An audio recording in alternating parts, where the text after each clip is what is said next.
Bismillahirrahmanirrahim. Alhamdulillah wassalatu wassalamu ala Rasulillah wa ba'd. Para ulama menyebutkan 3 kelompok orang berpuasa.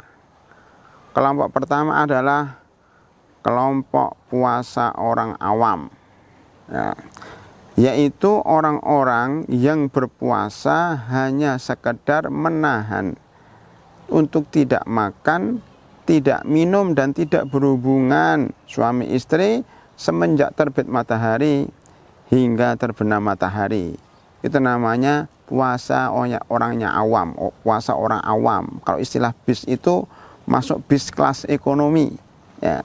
Yang kedua adalah puasa khas, puasanya orang khas, yaitu puasa orang yang menahan diri, tidak makan, tidak minum dan tidak berhubungan suami istri semenjak terbit fajar, terbit fajar sampai terbenam matahari, ya, ditambah tidak melanggar larangan-larangan dalam Islam, tidak bermaksiat selama bulan Ramadan, ya, tidak ngerasanin, tidak ngomongin kejelekan orang, tidak membuli orang, tidak menghasut, tidak mengganggu, tidak berbohong, tidak mencuri. Itu puasanya orang khas. Istilahnya adalah kalau naik bis, itu naik bis kelas bisnis, ya.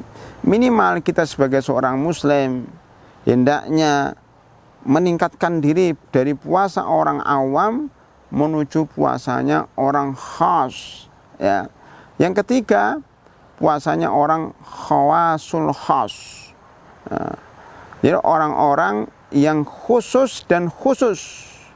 Istilahnya kalau bis adalah bis kelas eksekutif, ya, yaitu puasanya orang-orang yang menahan diri, tidak makan, tidak minum, tidak berhubungan suami istri sejak terbitnya fajar hingga terbenamnya matahari, dan dia meninggalkan seluruh larangan saat berpuasa, meninggalkan seluruh maksiat yang dikerjakan anggota badan, ditambah plus yaitu hatinya juga berpuasa.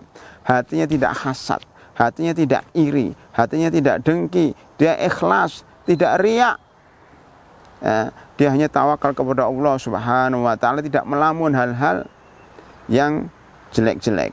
Itu puasanya orang khawasul khas, yaitu orang-orang para nabi, orang-orang yang soleh, para nabi, para wali, ya. Mudah-mudahan kita bisa, ya, sampai pada derajat ini.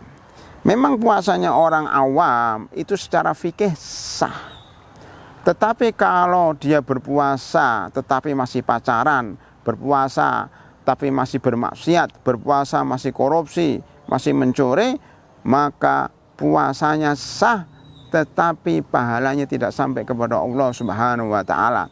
Dari sinilah kemudian muncul hadis warubba shaimin la yajidu min syiyamihi ilal ju' wal atas. Betapa banyak orang yang puasa tetapi tidak mendapatkan puasanya kecuali lapar dan dahaga, pahalanya nggak nyampe ke atas. Kenapa? Karena dia melanggar adab dan etika berpuasa. Memang diterima, memang sah secara fikih, karena sah itu jika rukun dan syaratnya terpenuhi, tetapi tidak setiap yang sah itu pasti diterima oleh Allah Subhanahu wa ta'ala. Maka marilah kita perbaiki kualitas puasa kita supaya menjadi puasanya orang-orang yang diterima oleh Allah Subhanahu wa ta'ala, ya. Demikian, mudah-mudahan bermanfaat.